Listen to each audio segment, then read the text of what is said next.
পবিত্র রমজান মাস দেখতে না দেখতে অর্ধেক পার হয়ে গেছে, তাই না?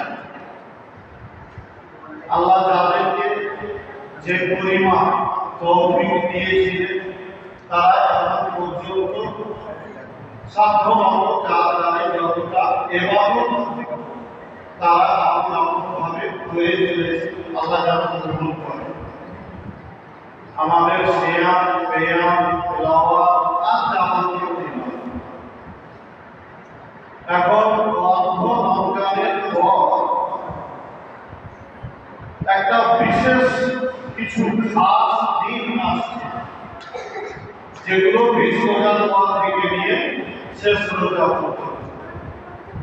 এই দিন কটা কেউ মিস করবেন না, হাতছাড়া করবেন না, যতদূর পারেন কাজে লাগানোর চেষ্টা করবেন। আর শেষ দশকে মানে শেষের যে 10টা দিন, এই 10টা দিনের ভিতরে আরো একটা অতিরিক্ত ইবাদত রোজার সাথে অ্যাডেড হয়ে আছে, মানে রোজার সাথে যুক্ত হয়ে আছে। সেই ইবাদতটা হলো কি? ফিতরা দেওয়া। ফিতরাকে বলি আমাকে ফিতরা দেওয়া। আর আজকে যে আলোচনাটা আপনাদের সামনে করবো আমি, আমার যেটা বিষয়বস্তু দিয়ে দেওয়া হয়েছে সেটা এই ফিতরাকে কেন্দ্র করে, যে ফিতরা আমরা যেটা দিব, এই ফিতরাটা খাদ্যদ্রব্য মানে খাবার জিনিস দিয়ে দিতে হবে, না টাকা পয়সা দিয়ে দিতে হবে, না টাকা পয়সা দিয়ে দিলে চলবে। আজকে এটা হচ্ছে আলোচ্য বিষয়। যেটা বিষয় এই বিষয়ের উপরে আলোচনা করতাম না, কিন্তু যেহেতু বিষয় রেখে দেওয়া হয়েছে বিধায়ক, এই বিষয়ের উপরে আমাকে আলোচনা করতে হবে বা কিছু কথা আলোকপাত করব। সবাই একটু অ্যাক্টিভ থাকবেন আমার সাথে। আমি কথাগুলো কি বলছি এটা বোঝার জন্য একটু মনোযোগ দিয়ে কথাগুলো শুনবেন, আমার সাথে সবাই অ্যাক্টিভ থাকবেন। ফিতরা দেওয়া এটা একটা ইবাদত, তাই না? তো ইবাদত যেখানে, আমার ইবাদত কেমন করে করবো এটা আমার ব্যাপার, নাকি আমার ইবাদত আপনার মতো করতে হবে?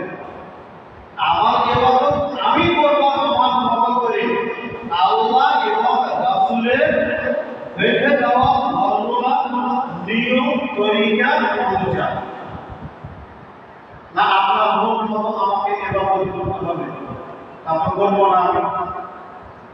তাহলে আপনি আমাকে বাধ্য করবেন যে ফিতরা জমা করতে হবে সরকারের কাছে। কে বলেছে আপনাকে যে আমাকে জমা করতে হবে? আমার ইবাদত আমি করব, কাকে দিব আমার ফিতরা এটা আমি ডিসাইড করব, আমার কাছে ভালো কোনটা। বাকি থাকবে একটা সমাজ নিয়ে চলা হয়, তো সমাজের একটা নিয়ম করা হয়েছে, হলো কথা আমরা জমা করে দিব এক জায়গাতে জমা করবো। এটা সমাজের একটা নিয়ম করে, সমাজে একটা নিয়ম করা আছে, ঠিক আছে, জমা করে দিব। কিন্তু আমার ফিতরা ঈদের নামাজের আগে সরকারের কাছে আপনাকে পৌঁছতে হবে। এই দায়িত্ব যদি আপনি নিতে পারেন, তাহলে আমি আমার ফিতরা আপনার কাছে দিতে বাধ্য।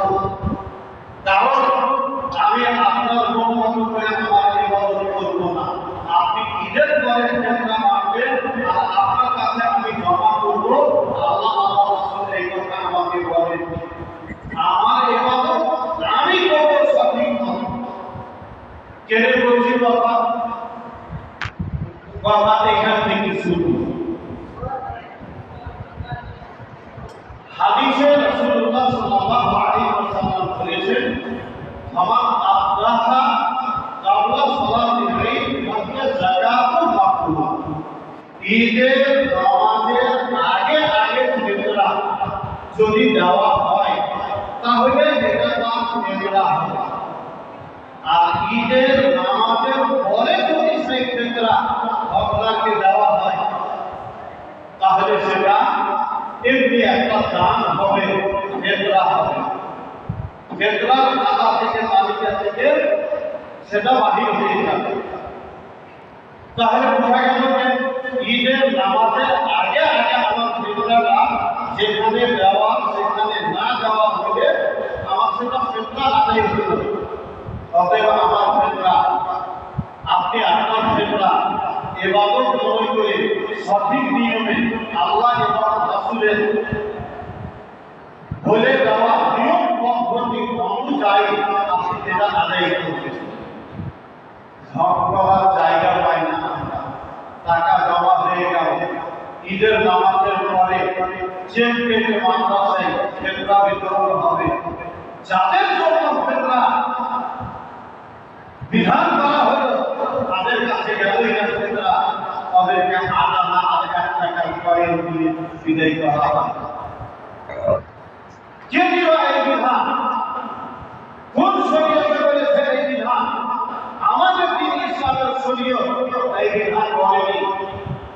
ঈদের নামাজের আগে আগে কার অভাব আছে, কার হাড়ি চাপে না, কে গরিব, কে মিসকিন, তার কাছে তার হক পৌঁছে যেতে হবে। এখন তার প্রয়োজন আছে কিনা, তার দরকার আছে কিনা, এই নিয়ে আপনাকে মাথা ঘোষা করা শরীয়তের বিচার নেই। এই নিয়ে আপনাকে মন্থন করার শরীয়তের বিচার নেই। আপনাকে ফেতরা দিতে হবে, আপনি দিয়ে দেন। ওর দরকার আছে না নেই এটা নিয়ে আপনাকে টেনশন করতে হবে না। আপনাকে টেনশন করতে হবে আল্লাহ আমাকে ফেতরা দিতে বলেছে, রাসূল আমাকে ফেতরা দিতে বলেছে, আমার ফেতরাটা সঠিক নিয়মে আমি দিতে পারলাম কিনা এটা আমার দায়িত্ব। ওর দরকার আছে কিনা, ও কি করবে না করবে ওটা নিয়ে আপনাকে ভাবতে বলা হবে। তো বলতে চাইছিলাম, কথাটা শুরু হয়ে গেল এখান থেকে। ফেতরা দেওয়া এটা হচ্ছে একটা ইবাদত, তাই তো? এটা মানবেন কিনা? ফেতরা দেওয়া একটা ইবাদত। তো ইবাদত হলে একটা কথা ব্যবহার করছি, ইবাদত যদি হয় এটাকে আপনি ইবাদত বলে যদি স্বীকার করেন মানেন, তাহলে ইবাদত আল্লাহ এবং আল্লাহ রাসূলের মূল মত হতে হবে। আমার আপনার পৃথিবীর কোন মানুষের মত ইবাদত করা চলবে না। ইবাদত হবে একমাত্র আল্লাহ এবং আল্লাহ রাসূলের মূল মত। এবং আপনার ইবাদতটা আল্লাহ কবুল করছেন কিনা এর জন্য দুটো শর্ত বেঁধে দেওয়া হয়েছে। কি বললাম? আপনার ইবাদতটা গ্রহণযোগ্য কিনা, কবুল হওয়ার মতো কিনা, আল্লাহ কবুল করবেন কিনা, কবুল করার চান্স আছে কিনা, এর জন্য আপনাকে দুটো শর্ত পালন করতে হবে। আপনার ইবাদতের ভিতরে দুটো শর্ত যদি না থাকে আপনার ইবাদতই নয়, বাতিল হয়ে যাবে। শর্ত দুটো কি? এক নম্বর, যে ইবাদতটা আপনি করবেন একবারে খাঁটি আল্লাহর জন্য করতে হবে, আল্লাহকে খুশি করার জন্য। আল্লাহর এটা অর্ডার, রাসূলের এটা অর্ডার, এই জন্য আল্লাহকে খুশি করার জন্য, আল্লাহর সন্তুষ্টি অর্জন করার জন্য খালেস ভাবে